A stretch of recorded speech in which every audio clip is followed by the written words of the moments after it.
C'est un moment bouleversant de la vie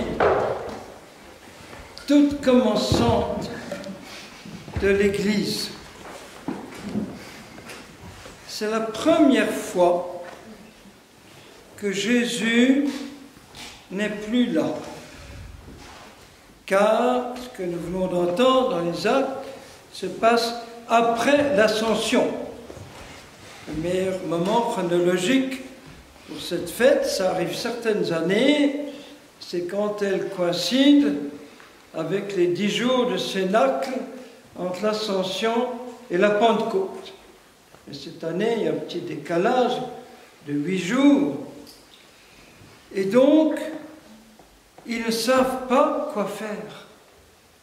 Jésus n'est plus là pour leur dire quoi faire.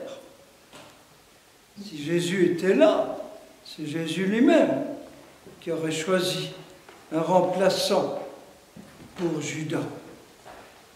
Et ils sont là, ils se sentent tellement faibles, tellement fragiles. Le maître est tué. Quoi faire? Comment on va s'y prendre?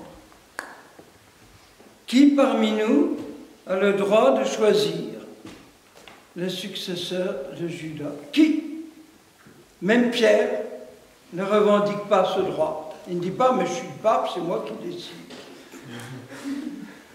Alors, après probablement longuement discuté, qu'est-ce qu'on fait, qu'est-ce qu'on fait, qu'est-ce qu'on fait? Alors, ils ont recours à ce petit truc de tirer les pailles. Voilà. Plus tard, ils vont voter, ils vont faire des votes, etc. Voilà. Et ils choisissent, parmi les 120 disciples qui sont avec eux au Cénacle, un disciple qui a suivi Jésus depuis la Galilée et qui donc est témoin de la résurrection. Ce qu'il nous faut est un témoin de la résurrection de Jésus. Sinon, il ne peut pas être apôtre.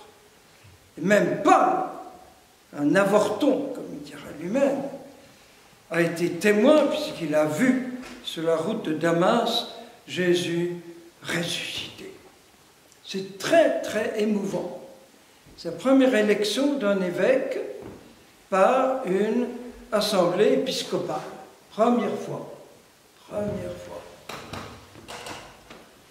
Et encore, ils n'ont pas encore reçu l'Esprit Saint.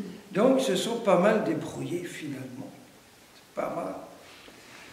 Et alors, je ne sais pas si vous avez remarqué la coïncidence très émouvante entre l'Évangile et l'Évangile qu'on aurait dû avoir si on avait pris la lecture du 5e jeudi de Pâques. Hier, après l'Évangile, j'étais tout triste, parce que je me disais, à cause de Matthias, on va manquer cet Évangile tellement beau. C'est trop triste, trop triste. J'étais presque fâché sur Saint Matthias, qui allait nous frustrer de ce passage. Et voilà que justement, c'est l'Évangile choisi par l'Église pour Saint Matthias. C'est le même Évangile pour ce 5e jeudi et pour Matthias. D'habitude, le sanctoral et le temporal, ça bouge comme ça. Et c'est le même. Et c'est justement le passage le plus important, comme le sommet de toutes les confidences amoureuses de Jésus. Au soir du jeudi saint. Et il y a juste 4 semaines, en ce jeudi saint, c'était ce passage que nous avons lu ici, après la communion. Et on le retrouve. Pas de plus grand amour que de donner sa vie. Pas seulement pour ceux qu'on aime, mais pour ses ennemis. Et c'est l'Eucharistie. Amen, amen, amen, amen.